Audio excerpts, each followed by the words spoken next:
वेदांतातील ग्रंथ श्रवण करण्यासाठी आमच्या चॅनलला सबस्क्राईब करा व बेल आयकॉन दाबायला विसरू नका. आनंद सत्यप्रकाश विभू आणि आधार नाम रूपास बुद्धी न जाणी आणि जाणी त्यास तो अपार शुद्ध परमात्मा मीची असे माझे अपार स्वरूप समुद्रावरती जणू तरंग ब्रह्मा विष्णू महेश गणपती सूर्य चंद्र वरुण यम मिरविती देवी कुबेरी तैशीची जो सर्वज्ञानी दयाघन मुनी हृदय ज्याची करते ध्यान त्याची बुद्धी उपाधी करून मिथ्या भान मजची माझे होतसे अज्ञानी भाचे जगत जसा दोरीवरी सर्प दिसत परी दोई ठाईना सर्प जगत ते स्वतंत्र आणि स्वयंब्रह्म मीचे असे पुण्य पुरुषी सदैव निष्काम बोध प्राप्ती कारणे भजावा राम तो मीचे आहे काम तरी नमन कोणा करावे म्या. देहाच्या संबंधी मनन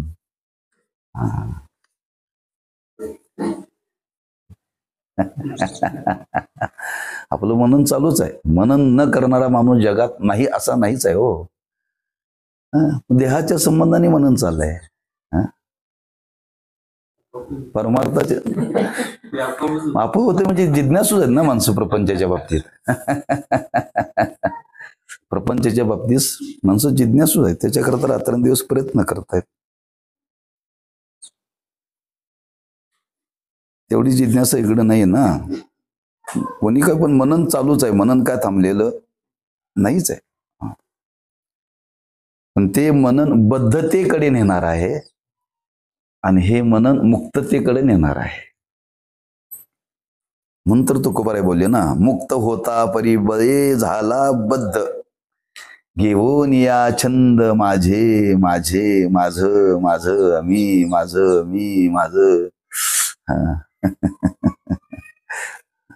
मग ज्ञानोबरांनी तर फार सुंदर वर्णन केलं. त्याला ह्या जीवाला भ्रमराची उपमा दिली.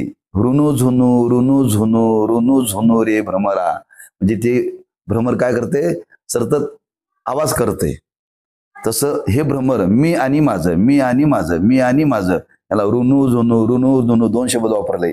ऋणू झुनू मी आणि माझं मी आणि माझं. त्यालाही साप आहेत, आपल्याला पण साप आहे. 5 ज्ञानेंद्रियांसावं मन. पण या जीवाला भ्रमराची उपमा दिली. ते उठल्यापासून झोपेपर्यंत घुई घुई घुई घुई करतय. आम्ही उठल्यापासून मी आणि माझं मी आणि माझं. सांडी तू अवगुण रे. हा अवगुण आहे, सांडून दे टाकून दे म्हणतात. तात्पर्य मनन आपलं चालू आहे. मनन थांबलेलं नाहीये. पण जे मनन आपल्याला जीवनामध्ये घडायला पाहिजे त्या मननाच्या संबंधाने आपलं चिंतन चालू आहे. काय चिंतन केलं आपण?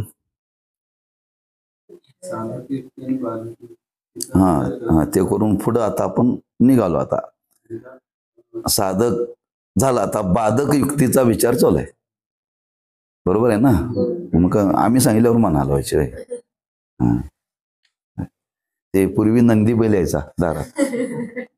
काय नंदी बैल त्याला शिकवलेलं असायचं. पाऊस पडतोय काय, ते असंच म्हणा. पाऊस पडत नाही का, नाही नाही म्हणायचं. तसं आम्ही सांगितलं बाधक युक्ती, हो हो हो. नाही नाही साधक युक्ती, हो हो हो. काय बरोबर आहे ना.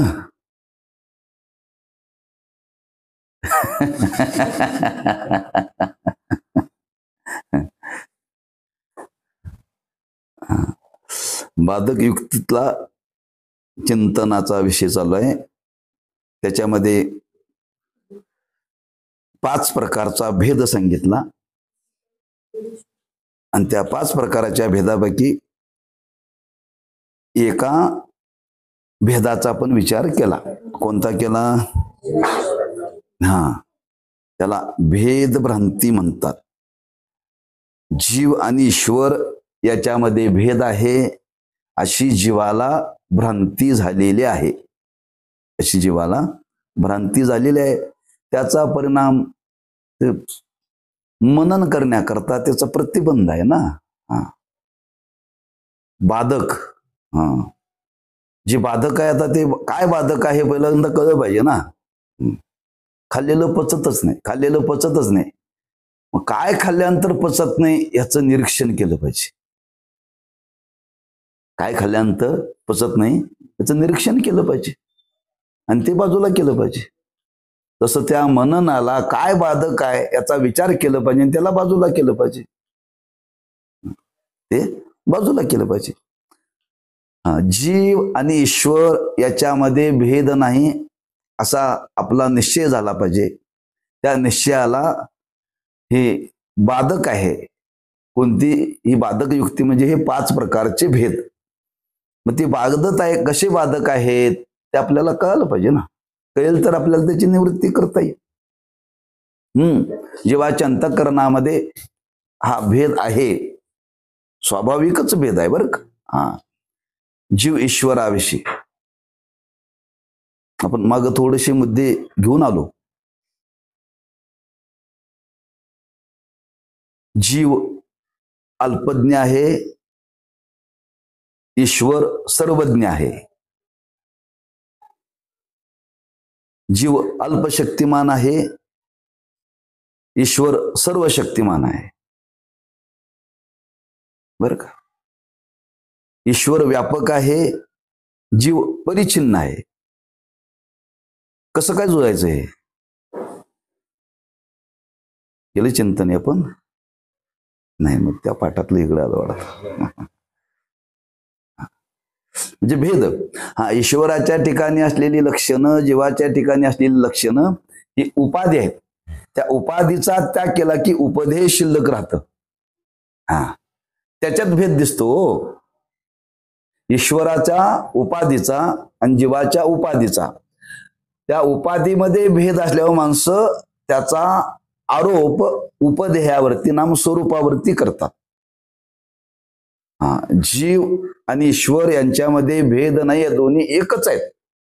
पण उपाधीचा विचार केला. काय उपाधीचा पण विचार केला? जीवाची उपाधी कुठली आपण केलं, मागच्या चिंतन केलं. जी ईश्वरात भेद निर्माण झाला कशामुळं? त्याला उदाहरण दिलं आरशाचं. बिंब प्रतिबिंब. आरसा नावाची उपाधी आल्यामुळं बिंब आणि प्रतिबिंब असे 2 भाव निर्माण झाले. केवळ उपाधी बर का. आरसा नावाची उपाधी जड का चेतन आहे? जड आहे. हो उपाधीच आहे ना, पण जड आहे ती. पण त्याच्यात 2 भासले का नाही? जर त्या आरसा नावाच्या उपाधीने आपल्या जर 2 दिसतात तर अविद्या नावाच्या उपाधीने 2 दिसणार नाहीत का? आरसा नावाची उपाधी बाजूला काढली की एकच आहे, बिंब बिंबच आहे का प्रतिबिंब आहे? मग प्रतिबिंब कुठे गेलं? बिंबाच्या ठिकाणी गेलं. जे प्रतिबिंब दिसत होतं आता ते गेलं कुठं? ते बिंब स्वरूप झालं. मग ते भासलं कधी? आरसा उपाधी घेतल्यामुळं. बुद्धी व अविद्या उपाधीमुळं जीव ईश्वरापासून, परब्रह्मापासून वेगळा वाटायला लागला. अविद्या व बुद्धी नावाची उपाधी बाजूला केलं की तो जीव जीव न राहता तो जीवच शिवनाम ब्रह्म आहे. असं त्या आरशाच्या बिंब प्रतिबिंबवादाच्या दृष्टांताने पटवून दिले बरं का. अनुभवाची दृष्टांत लक्षात ठेवा, काल्पनिक नाहीत. प्रतिबिंब नष्ट होते असं म्हणतात. नष्ट नाहीच आहे, त्याला स्वतंत्र सत्ता नाही आहे. आरसाची उपाधी बाजूला केल्यानंतर ते बिंबामध्ये अंतर्भूत हो हो हो हो त्याच्याशिवाय ते नाहीच ना, स्वतंत्र नाहीच आहे ते.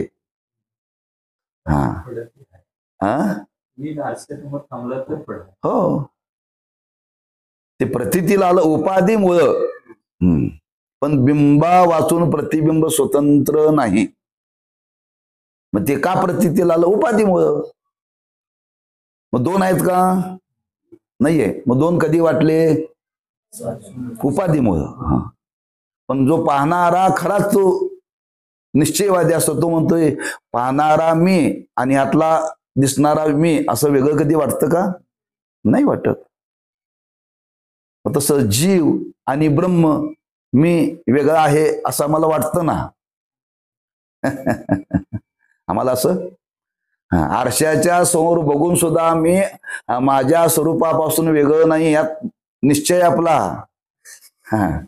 कोणी सांगाल अरे तू वेगळा आणि आरशातला वेगळा असं जर कोणी सांगाल तर आम्ही त्याला का आशीर्वाद देऊ का मारू? हे वेडा झालास काय म्हणतो? काय म्हणू आपण त्याला? वेडा झालास काय म्हणतो? मी वेगळा आणि पाहणारा वेगळा असा जर कोणी म्हणायला लागलं तर समजावं वरचा मजला कमी आहे जरा.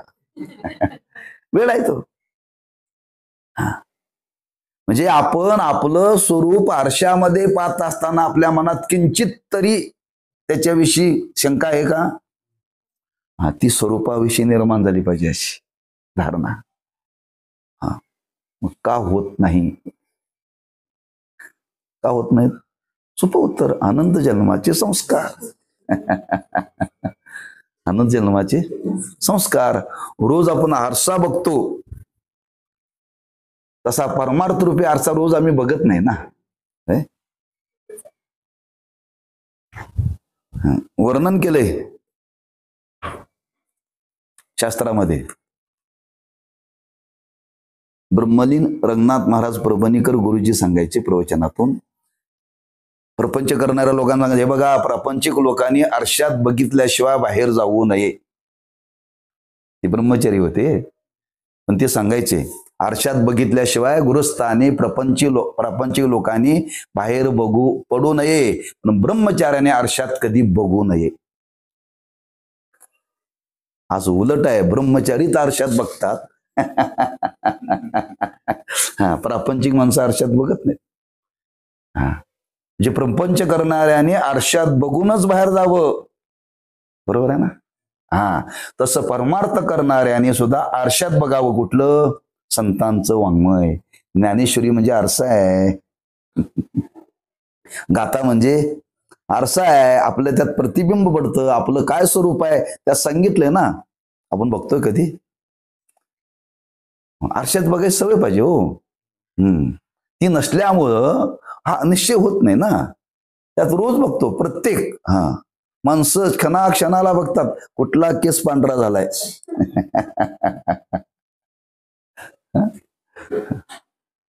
पांढरा झालाय याचं ज्ञान झालं पाहिजे. म्हणून राजा दशरथाच्या जीवनातलं वर्णन केलं जातं. राजा दशरथ आरशाच्या समोर गेला. आरशाच्या संबंधानं सांगाले बरं का. आणि आरशाच्या समोर गेल्यानंतर त्याला एक कानाजवळचा केस पांढरा दिसला बरं का.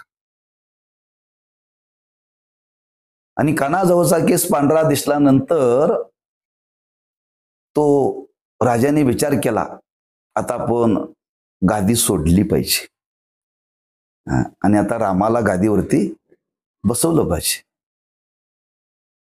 एक केस कानाजवळचा, एक केस पांढरा झाला बरं का. एक केस.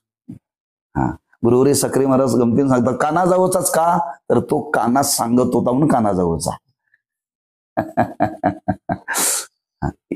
इथला नाही, कानाजवळचा. तो कानात सांगत होता राजा एक केस पांढरा झालाय.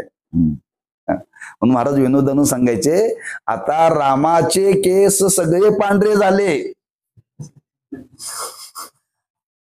कोणाचे? सगळे पांढरे झाले तरी राजा गादी सोडायला तयार नाही. पूर्वीच्या काळामध्ये राजाचा बापाचा एक केस पांढरा झाला की ते त्याग करत होते.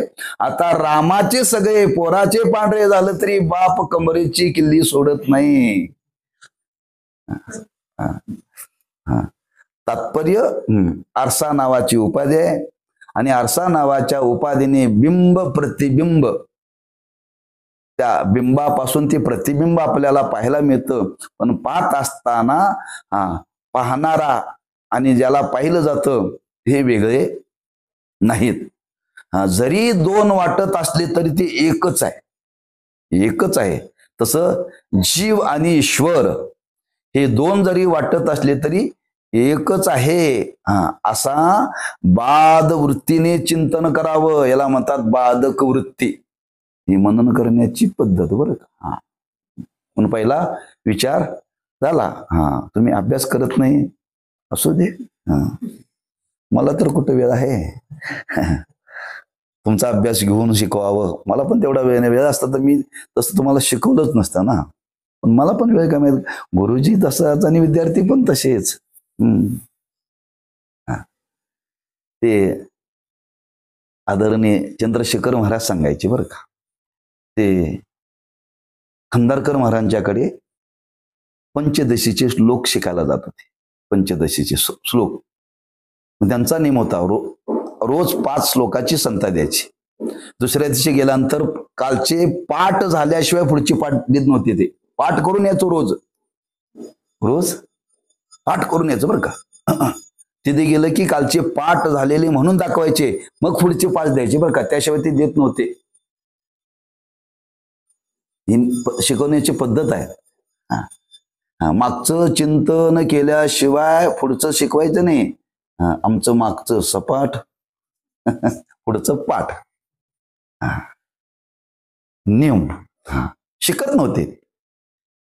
रोजच्या रोज 5 श्लोक ते पाठ करून यायचे बरं का.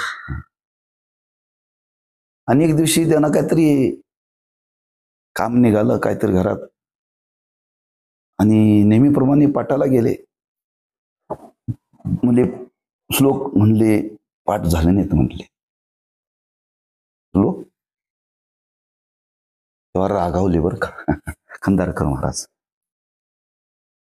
ते महाराज म्हणले, महाराज मी आतापर्यंत एकही दिवस असा चुकवला नाही की मी पाठांतर केलं नाही. एकदा मला वेळ मिळाला तर मी एवढं रागवलं असं म्हटले मला. अरे रागवणं तुझ्या अभ्यासा करताय म्हणले. त्यांनी पुन्हा सांगितलं, मी पुन्हा आयुष्यात कधी पाठांतर न करता गेलो नाही, माझ्या जीवनातला हा पहिला पुरस्कार आहे म्हणून त्यांनी सांगितलं. ज्यावेळी देहूकर फळावरती त्यांना पुरस्कार दिला सोपान काकांच्या नावाने, तिथं हा त्यांनी अनुभव सांगितला. गुरुनी पहिला हा पुरस्कार दिला रागवण्याचा, त्याच्यानंतर मी पुन्हा कधी त्यांच्या आयुष्यात रागवून घेतलं नाही. हा पुरस्कारच आहे म्हणले गुरूंचा मला मिळालेला. असं आम्हाला कुठं वाटतंय. गुरु जर रागवले तरी लोक म्हणतात पुन्हा ह्यांचं तोंड बघायचं नाही.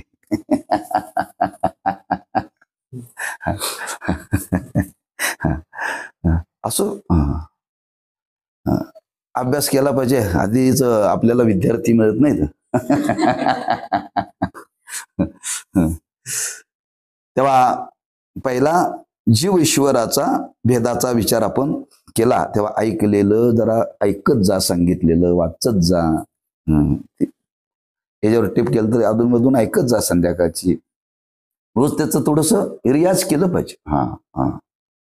तुम्ही रोज सकाळी संध्याकाळी भजन करत जा. रोज तास रोजचं तुम्ही कंटिन्यू हे काम करता का नाही? रोज संध्या 1 तासभर ठेवा ना. एक अर्धा तास चिंतन, अर्धा तास भजन, दोघांनीच करायचं. पेटीवरती करायचं. 1 घंटा घ्यायचा तबला पाहिजे असं काही नाही. ह्याला जसं वाजव तसं वाजव म्हणायचं. रोज अर्धा तास पंचपदी करायचीच. तसं रोज अर्धा तास वेळ देऊन झालेलं वाचायचंच नाही. पाच आता 15 दिवस नाही, कशाला वाचायचं? का वाचलं तर काय वजन वाढणार आहे?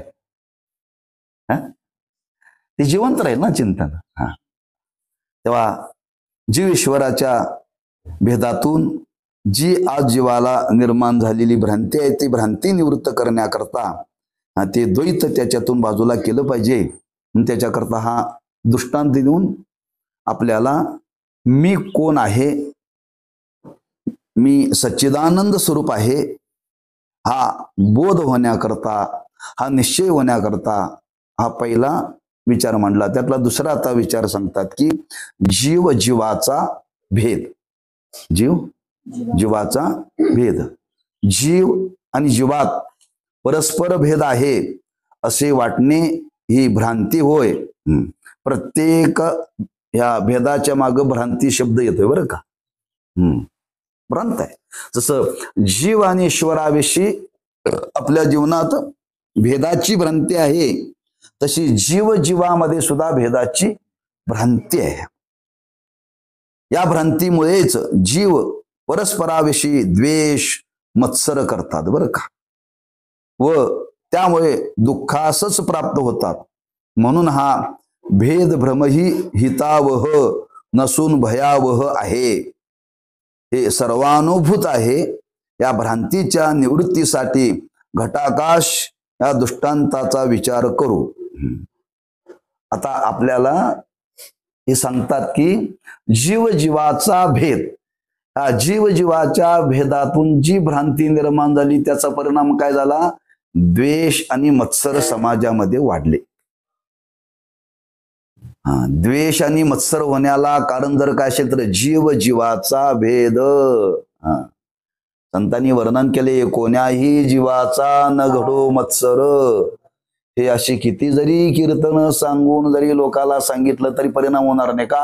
हे जोपर्यंत कळत नाही तोपर्यंत होणार नाही. आज समाजामध्ये फार आहे. कुठेही जा, कोणत्याही क्षेत्रात जा, द्वेष मत्सर आहे. सामाजिक क्षेत्रात जा, राजकीय क्षेत्रात जा, पारमार्थिक क्षेत्रात जा, कौटुंबिक क्षेत्रात जा, शालेय क्षेत्रात जा, असं एक क्षेत्र नाही की जिथं द्वेष आणि मत्सर नाही. हे का निर्माण झालं? तर जीवजीवाची भ्रांती, भेदभ्रांतीचा परिणाम. हे हितावं आहे का भयावं आहे? दुःखालाच कारण आहे हो, हे सुखाला कारण नाहीये. पण विचार केला तर ना, म्हणजे घालवलं पाहिजे का ठेवलं पाहिजे? घालवलं पाहिजे. म्हणजे घालवायचं म्हणजे कशाने घालवायचं? विचाराने. अविचाराने निर्माण झालेला आता ते विचाराने घालवायचं आहे.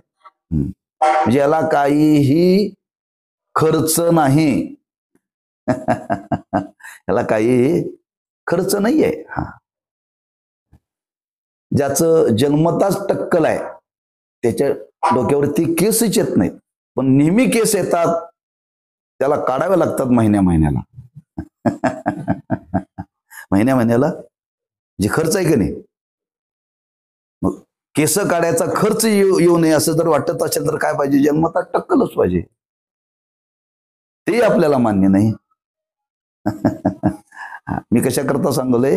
हे निर्माण केले हे काढण्याकरता खर्च आहे.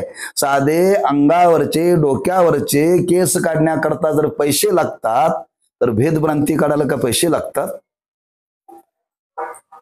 ही कुठं निर्माण झाली? ही वर झाली, ही आत झाल्या. भेदभ्रांती चित्तात निर्माण झाली, ही दुःखाला कारण आहे.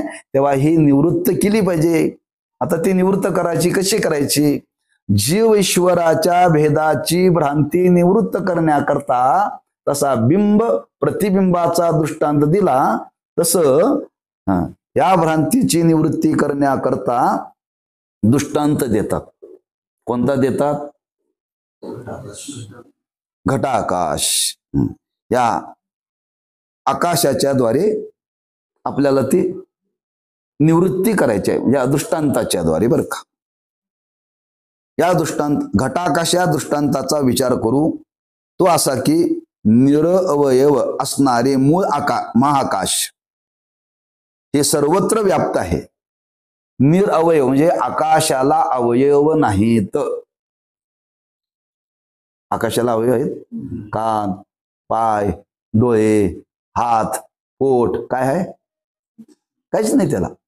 निरअवयव, अवयवरहित आहे. कोण? आकाश. त्याला म्हणतात महाआकाश. आणि त्या महाआकाशाच्या पोटामध्ये महाआकाश हे सर्वत्र व्याप्त आहे. कोणताही अवयवाचा तिथं संबंध निरअवयव, निरअवयव, अवयवरहित आहे. बरं का?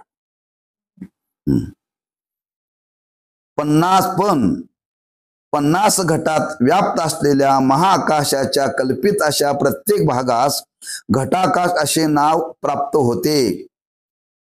आता अंगणामध्ये 50 घट म्हणजे घागरी. घागर शब्द अलीकडे आलाय. पूर्वी सगळी भांडी मातीची होती, सगळी मातीची होती. स्वयंपाक सुद्धा मातीच्या भांड्यात आता प्रगती झाला, शोध लागलाय. सगळं मातीच्या भांड्यातच होतं. बरं का? पाणी भरायचं मातीच्या भांड्यातच, दूध तापवायचं मातीच्या भांड्यातच, दही लावायचं मातीच्या भांड्यातच. मग ती पाणी भरण्याकरता जे मातीपासून केलेली जी त्याला घट म्हणायचे, घट मूळ शब्द आहे, त्याचा शब्द आमच्या तुमच्या भाषेमध्ये काय झाला, गाडग. घट म्हटलं की लक्षात येत नाही, गाडग म्हटलं की लक्षात येते. कुंभाराकडे जाणे घट घेऊन ये, घट घेऊन ये. ते काय घट आणि पात दूध म्हणतात ना, ते गिन्याचं. घट गिन्ना घट म्हटल्यानंतर लक्षात येत नाही बरं का. हाच आज फार मोठा चिंतना करता गोंधळ आहे बरं का. शास्त्रामध्ये जे जे शब्द वापरले ते आमच्या तुमच्या वापरात नाहीत. लोक म्हणतात ते कीर्तनात महाराज काहीतरी घटापटा घटापटा काहीतरी म्हणत होते हो. घटापटा घटापटा काहीतरी म्हणत होते, मग काय कळालंच नाही. अरे घटापटा म्हणजे घट म्हणजे घागर, पट म्हणजे कापड. मग ते असं काय म्हणत नव्हते, घटापटा घटापटा म्हणत होते. आम्ही का आपल्या कामाचं नाही, आम्ही निघून आलो. ते व्यवहारात शब्द वापरले, आधीच आपल्याला ज्ञान नाही आणि या शब्दाचा परिचय नाही. त्यात मन आहे ना, आधीच रडवं आणि त्यात माहेर आडवं. म्हणून त्या मातीच्या घागरीला घट म्हणतात बरं का. दृष्टांत दिला की अंगणामध्ये 50 घटामध्ये पाणी भरलेलं आहे. 50 घटामध्ये पाणी भरलेलं आहे आणि ते अंगणामध्ये ठेवलेले आहे. माध्यान आहे, म्हणजे माथ्यावरती सूर्य आलेला आहे. माथ्यावरती सूर्य आलेला आहे. आता त्या प्रत्येक घटामध्ये सूर्याचं प्रतिबिंब पडलेलं आहे आणि प्रत्येक घटामध्ये पोकळे आहे. त्यात 2 दृष्टांत होतात बरं का. रिकामे घट ठेवले तर त्या घटामध्ये जी पोकळी आहे आत, त्या पोकळीला काय म्हणतात, आकाश. घटाच्या आत असलेलं आकाश, घट अधिक आकाश बरोबर घटाकाश. घटाच्या आत जी पोकळी आहे त्या पोकळीला आकाशी संज्ञा आहे. पोकळीला प्रत्येकाच्या वस्तूमध्ये, प्रत्येक वस्तूमध्ये पोकळी आहे म्हणजे आकाश आहे बरं का. प्रत्येक आपल्या पोटात आकाश आहे बरं का. आपल्या पोटात अग्नी आहे, आपल्या पोटात वायू आहे, आपल्या पोटात जल आहे. पंचमहाभूत आत राहतात, लक्षात ठेवा. पण ती कधी भांडत नाहीत. ती जर भांडायला लागली तर समजावं आज पचन होईना, भांडण झालंय दोघाचं. दोघाचं भांडण झालंय बरं का.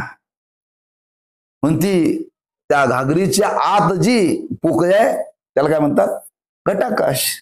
असे घट 50 ठेवलेत. किती झाले आकाश? आकाश किती झाले? घटाकाश. कशामुळं? घट नावाच्या उपाधीमुळं. सर्वत्र एकच आहे. सर्वत्र गगन जैसे ज्ञानोबराय म्हणतात. एकच आहे, इथून तिथून एकच आहे बरं का. पण त्या घटामध्ये भरलेलं जे आकाश आहे ते मूळ स्वरूपापासून वेगळं आहे का, त्याच्याशीच एक रूप आहे? मग तुम्ही घटाकाश का म्हणा लागले?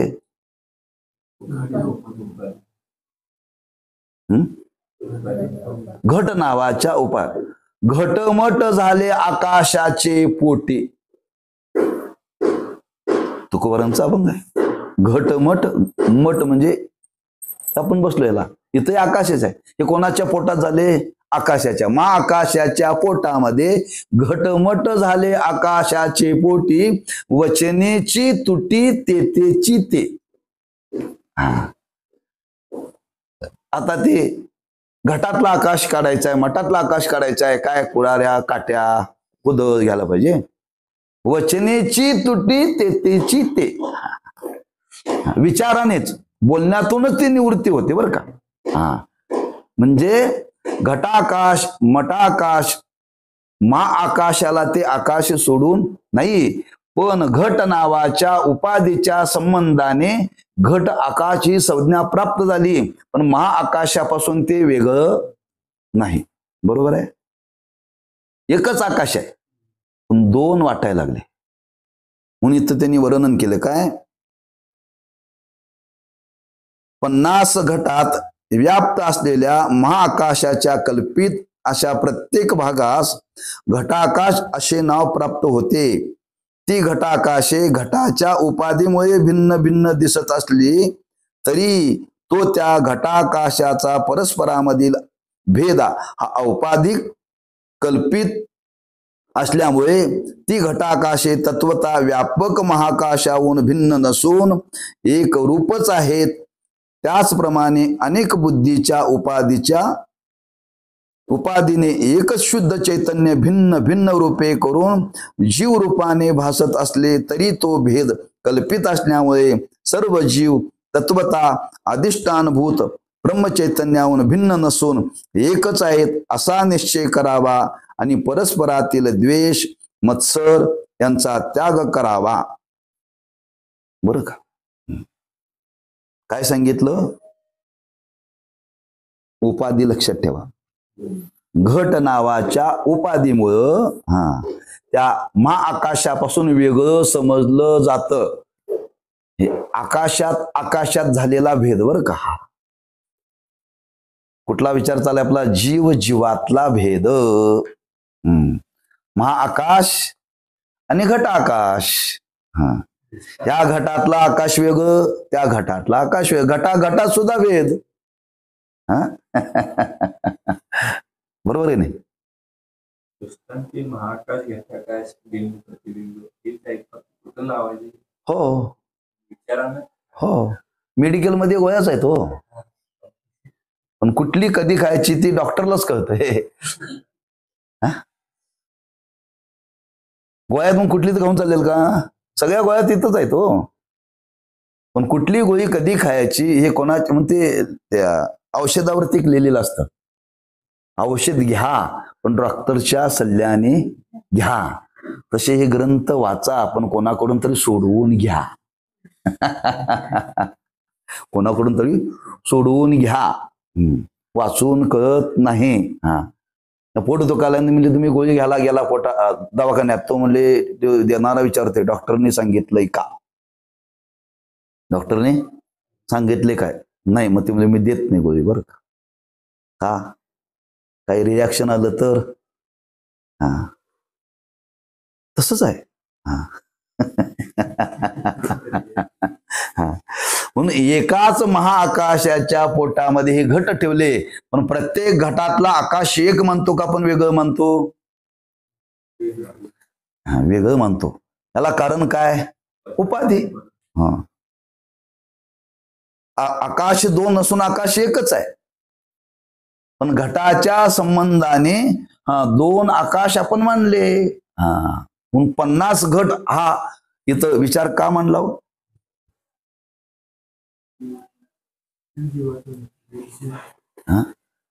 50,000 हे घटरूपी जीव आहेत. अनेकत्व सांगायचंय. काय सांगायचंय? अनेकत्व. जसे 50 घट तसे या भूतलावरती जेवढे जीव आहेत ते घटच आहेत. अगदी घट्टच आहेत. गडद आज्ञा नाही. मडकं जसं ते भाजून पक्क केलंय तसं ते आमचं अज्ञान पक्क झालंय. पक्क झालंय. लक्षात ठेव. एवढे जीव आहेत आणि या प्रत्येक जीवामध्ये एकच ब्रह्मचैतन्य आहे. पण बुद्धी नावाच्या उपाधीने अनेकत्व निर्माण झालं. अनेकत्व निर्माण झालं फक्त बुद्धी नावाच्या उपाधीनं. हे जसे घटाकाश हे भेद निर्माण झाले, एक उपाधी आणि कल्पित. बर का? आपण काही कालापुरती ते मानलेले आहेत. कल्पित भेद आहे तो. खरा भेद नाही आहे. खरा भेद नाही आहे. तसं आमच्या तुमच्या जीवनामध्ये सुद्धा काही काल्पनिक भेद केले. हा मामा, हा काका, ही आजी, हा आजोबा, ही बहीण, ही पत्नी, हे खरेच भेद आहेत का काल्पनिक आहेत? काल्पनिकच. त्याला आम्ही खरं म्हणायला लागलो. व्यवहार घडण्याकरता हे मानलेत. जन्माला येताना असं काय कपावर लिहिलं होतं का ही वहिनी आहे, ही मामी आहे, हा मामा आहे, हा काका आहे, काय असं कपावर लिहून येताना आलोय आपण? मी कधी पुढं हो जन्माला आल्यानंतर हे भेद निर्माण झाले, आपण केले, आपण निर्माण केले. हे दुसऱ्याने कोणी निर्माण केले लक्षात ठेवा. पण एवढे भेद पक्के झाले, एवढे भेद पक्के झाले, त्या भेदाला माणसं सोडायला बुद्धीच्या द्वारेच केलं का नाही आपण? हे खरे आहेत का? नाही, आहे काल्पनिकच आहे. बुद्धीतून निर्माण झालेले भेद आहेत. पण एवढा त्या भेदाचा आपला पक्का निश्चय झाला, हा माझा मामा वेगळा आणि तुझा मामा वेगळा,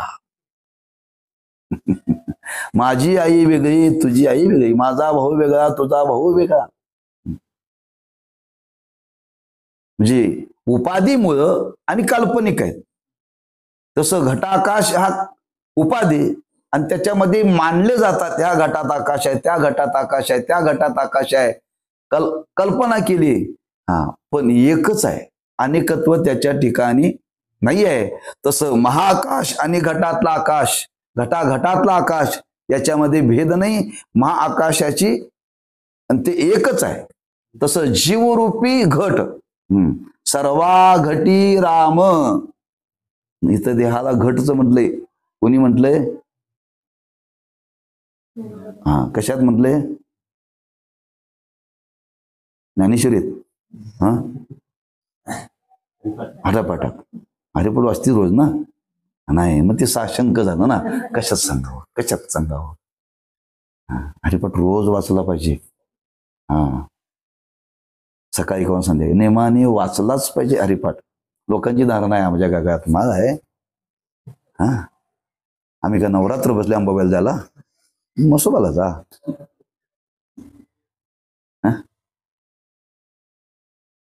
अरे सगळ्यांच्या करता सांगितलं आम्ही, ते भेद गेले हो. वारकऱ्यांनी नेमाने रोज हरिपाठ वाचला पाहिजे. ज्ञानेश्वर महाराजांनी येताना असं का लिहिलं नाही, वारकऱ्यांनीच हरिपाठ वाचावा, असं का ज्ञानोबांनी संकल्पना केली? सर्वांच्या करता गेली. असोनी संसारी जिवे वेगू करी, वेदशास्त्र उभारी वाया सदा, सर्वांच्या करता केली हो. पण कोणी वाचतच नाही. का धारणा केली आम्ही ते वाढवलंय. वारकऱ्याने रोज हरिपाठ व्हायचे म्हणजे हे वारकऱ्याचा संबंध आहे बरं का, आपला काय संबंध नाही. हे रोज कीर्तनाने वारकऱ्याला, हे लोक म्हणतात ते वारकऱ्याने कीर्तन ऐकलं पाहिजे, आपला काय संबंध नाही. ही भेदच काल्पनिकच आहे सगळं, आम्हीच निर्माण केलं, लक्षात ठेवा. तसं जीवाच्या बाबतीत कल्पना करून आम्ही तुम्ही भेद केले, जीवामध्ये निर्माण केले बरं का. आणि त्याचा परिणाम काय झाला तुकोबराय वर्णन करतात की बाबांनो, या जीवाच्या भेदातून घडलं काय? द्वेष मत्सर वाढले. ते द्वेष मत्सर ठेवू नका. कोण्याही जीवाचा न घडो मत्सर, वर्म सर्वेश्वर पूजनाचे. तुम्हाला एक दृष्टांत सांगतो गमतीदार. एका गुरुकडे 2 शिष्य होते बर का. जीवाचा भेद कसा निर्माण होतो बर का. मग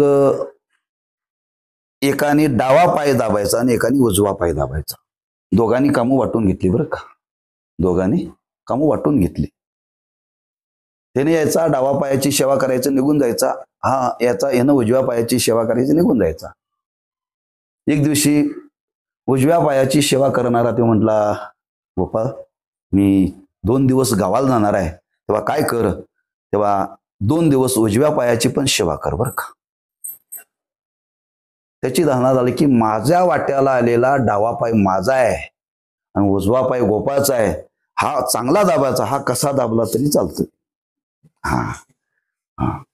ह्या पायाला पाणी रोज घालायचा. त्याने विचार केला तो गोपाळचा पाय आहे, त्यांनी कडक कडक पाणी घातलं. ते गोपाळाला घातलं का गुरुला घातलं? किती द्वेष मत्सर. हा गोपाळचा पाय, गोपाळचा नाही गुरुचाच आहे, पण त्या द्वेषाच्या पोटी एक पाय गुरुचा भाजला ना, याला द्वेष मत्सर म्हणतात.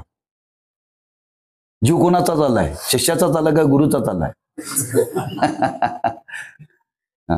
का माझा हा पाय आहे, माझ्या वाट्याला आहे, हा तुझा पाय आहे.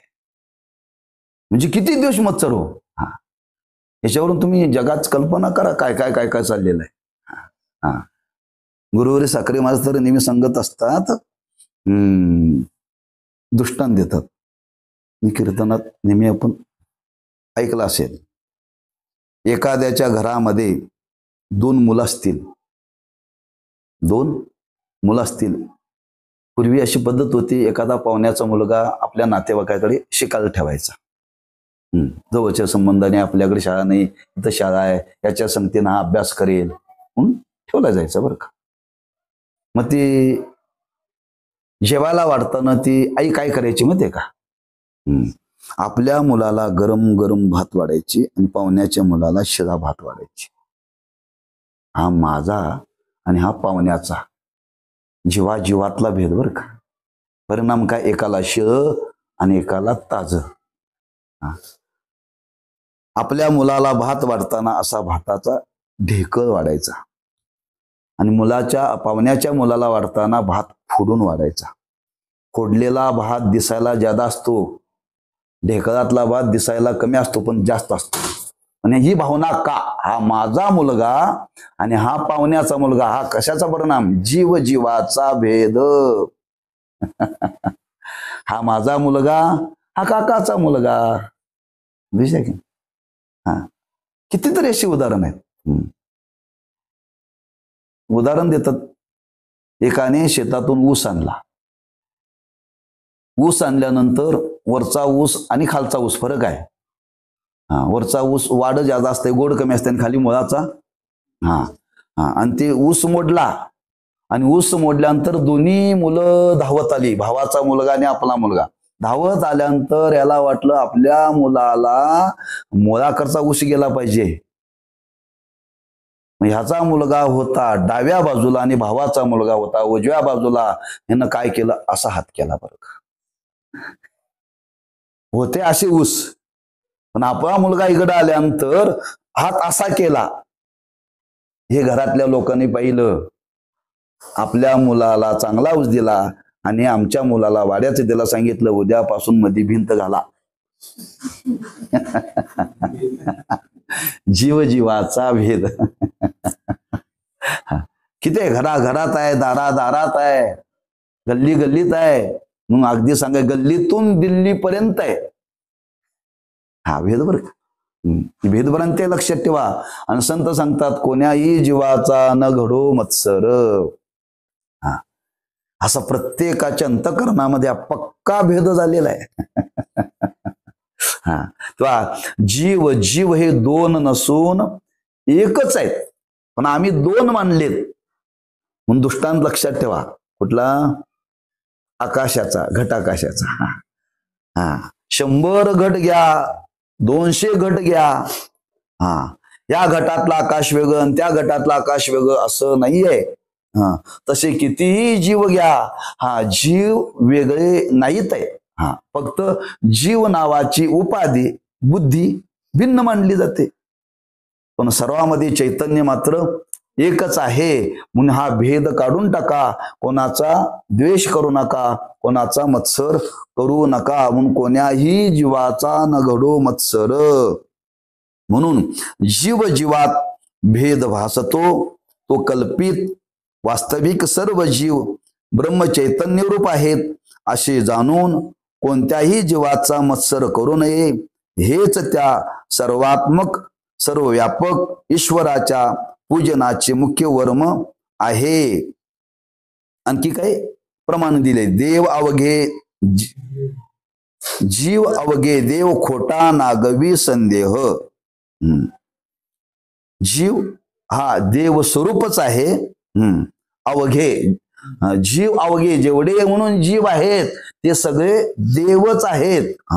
पण याच्याविषयी जो निर्माण झालेला भाव तो खोटा आहे. खोटा नागवी संदेह. किंवा दुसरं उदाहरण प्रमाण देतात, देव आमचा जीव सकळ जीवांचा.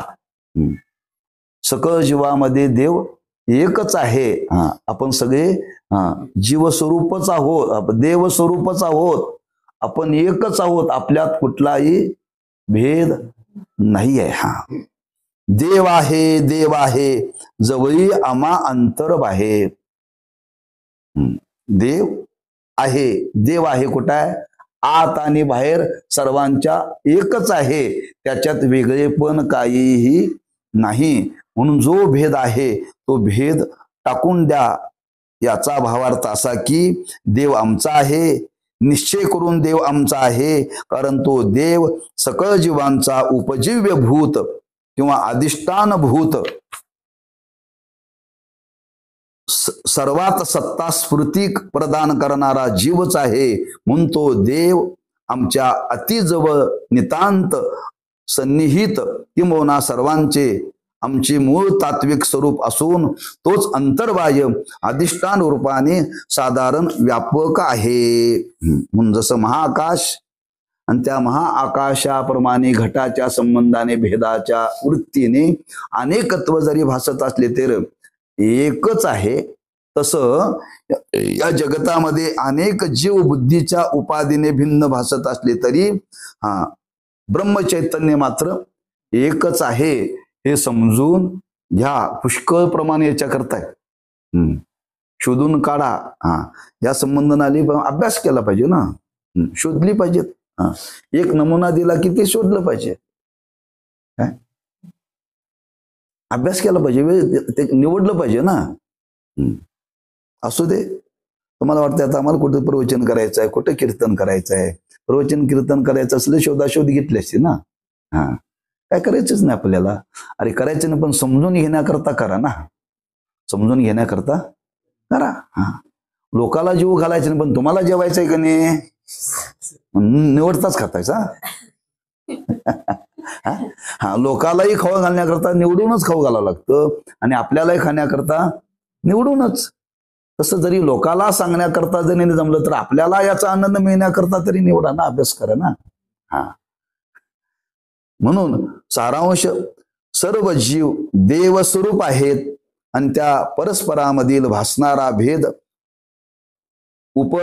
उपरी निर्दिष्ट युक्तीप्रमाणाने कल्पित मिथ्या आहे असे यथार्थ जाणून तसा दृढ निश्चय करून द्वेषरहित निर्मत्सर व्हावे, सात्विक समाधानास प्राप्त व्हावे, कृतार्थ व्हावे. म्हणून हे जाणून घ्या, आपल्यात भेद नाही असेल तर तो कल्पित आहे. या वरच्या दृष्टांतावरून कल्पना केलेली आहे. वेगळे पण त्याच्यामध्ये काय नाही हे जर आपल्याला कळाल तर एक फायदा आहे, आपण कोणाचा द्वेष करणार नाही आणि कोणाचा मत्सर करणार नाही. बघा, आपल्याला कुणी शिव्या दिल्या, शिव्या दिल्यानंतर आपल्याला काय होतं, दुःख होतं. आपण विचार करा बरं का. गुरुवरी महाराज सांगत असतात मार्मिक आहे बरं का. तू जर मला शिवी दिली तर मला दुःख होतं, हे आपल्याला अनुभवाला की नाही, कळतं का नाही. आपण विचार करा, त्याने मला शिवी दिल्यानंतर मला दुःख होते, मी जर त्याला शिवी दिलं तर काय होईल, गुदगुले होतील, दुःखच होईल ना. समोरच्या माणसाने मला शिव्या दिल्यानंतर जर दुःख होतंय तर मी सुद्धा त्याला शिव्या दिल्या तर दुःख होईल, तेव्हा मी त्याला शिव्या देणार नाही बरं का. असं सुरुवात करा स्वतःपासून, म्हणजे आपल्यातला भेद निघून जाईल. भेद सोपा आहे का नाही, कळायला सोपा आहे. हे अनुभवच आहे. म्हणून शिव्या देणाऱ्या लोकांची संख्या कमी व्हावी असं वाटत असेल तर मनन करा. त्याने मला शिवी दिल्यानंतर जर माझ्या अंतःकरणाला एवढं दुःख होतं, मी त्याला शिव्या दिल्यानंतर किती दुःख होत असेल. म्हणून शिव्या द्यायचं बंद करा. म्हणून तो महाभारतातला प्रसंग आहे बरं का. ज्यावेळी त्या पांडवांची मुलं मारली झोपेमध्ये कौरवानी बरं का, मारल्यानंतर ही बातमी कळाली कोणाला, द्रौपदीला. आणि कळाल्यानंतर द्रौपदीने ते पाहिलं आणि सगळी 5 पांडव अशी रागात उठले. आता त्यांचं कोणी ठेवणार नाही शिल्लक. द्रौपदी म्हणले मारू नका, ही 5 मुलं मारल्यानंतर मला जसं दुःख झालं तसं त्यांच्या आईला पण दुःख होणार आहे म्हणले. मारू नका म्हणले. काय उदारता अंतकरणाचे असे. म्हणजे द्वेष मत्सर घालवता येतो विचार केला तर. या पद्धतीने जीवनामध्ये आपण विचार केला तर शक्य आहे, काय नाही. म्हणजे अनुभवच आहे. आपल्याला जर कोणी शिव्या दिल्या तर दुःख वेदना होतात अंतकरणाला. आपणही त्याला दिल्या तर होणार. आपण जर ते थांबवलं तर हो कमी होईल की नाही समाजात. या पद्धतीनं जीवनामध्ये वागण्याचा प्रयत्न करा. कोणाचा द्वेष करू नका, कोणाचा मत्सर करू नका. लोक म्हणतील ते आमचा करतात, करू देत, पण तुम्ही त्यांचा करू नका ना. फायदा होईल, तुमचं समाधान बिघडणार नाही. तुमचं समाधान बिघडणार नाही, लक्षात ठेवा. लोक आमची निंदा करतात, करू देत, पण तुम्ही त्यांची निंदा करू नका. तुम्ही त्यांची निंदा करू नका.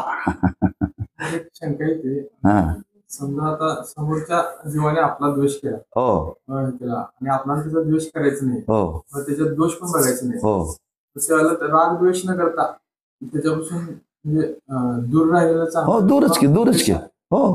उपेक्षा त्याची करायची नाही, त्याच्यापासून दूर राहायचं.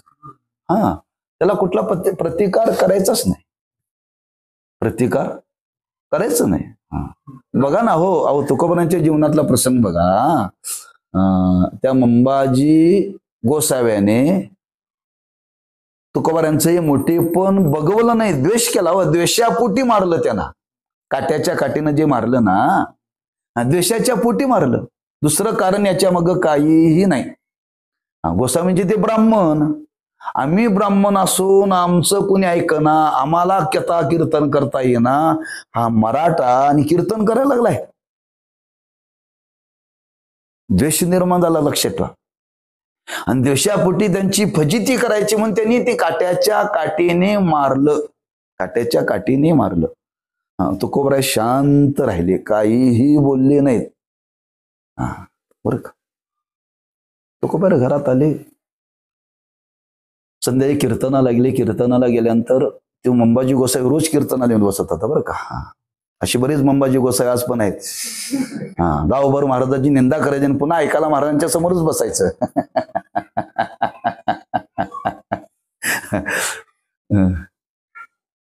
आणि महाराज उभारले कीर्तनाला, मंबाजी गोसावी दिसनात. महाराज म्हणजे आज मंबाजी गोसावी नाही. महाराज म्हणले ते आले नाहीत. नाही म्हणले त्यांना बोलवून आणा म्हणे. आता ज्या माणसाने काट्याच्या काठीने मारलंय तो कीर्तनाला, महाराज म्हणजे त्यांना बोलवून आला, तो शिवाय कीर्तन सुरू करायचे नाही म्हणले. ते बोलवायला गेले. बोलवायला गेल्यानंतर म्हणजे असं महाराज आलेत, कीर्तन उभे राहिले, तुमची वाट पाहतायत. म्हणजे मी आज कीर्तनाला येणार नाही, म्हणजे अंग दुखालय म्हणले, माझं अंग दुखालय. आले ते घरचं म्हणजे महाराज असं महाराज गेले स्वतः आणि त्याचं अंग दाबलं बरं का. मग त्यातले गुरुवारी महाराज सांगायचे, तुकोबारांनी विचार केला, मला ज्यांनी काट्याच्या काठीने मारलं, माझं अंग एवढं दुखतंय, मारणाऱ्याचं अंग किती दुखत असेल. ते तुकोबाराय सांगतात, कोण्याही जीवाचा न घडो मत्सर. म्हणजे तसे जगले बरं का संत, तसे जगले. हे जगता येतं, फार कष्टाचं आहे, प्रयत्नाचं आहे, एकाएकी जमायचं नाही. पण अभ्यास आहे, तात्पर्य. या पद्धतीनं आपण आपल्या जीवनामध्ये जीवजीवाचा भेद निवृत्त करावा. तो कल्पित आहे. बुद्धी नावाच्या उपाधीमुळे तो मानलेला आहे. वास्तविक सर्व जीवामध्ये एकच चैतन्य आहे. सर्व घटामध्ये एकच आकाश आहे. एकच आकाश आहे. तसं सर्व जीवमात्रामध्ये एकच चैतन्य भरलेलं आहे. भरला घनदाट. असा आपण निश्चय करावा आणि आपलं जीवन कृतार्थ करून घ्यावं. कशा करता? आपण सर्व एकच आहोत, ऐक्य. जीव जीवामध्ये सुद्धा भेद नाही. हे बाधक युक्तीने केलेलं चिंतन आहे. बरोबर आहे. पुंडलिक वरदारी विठ्ठल श्री ज्ञानदेव तुकाराम.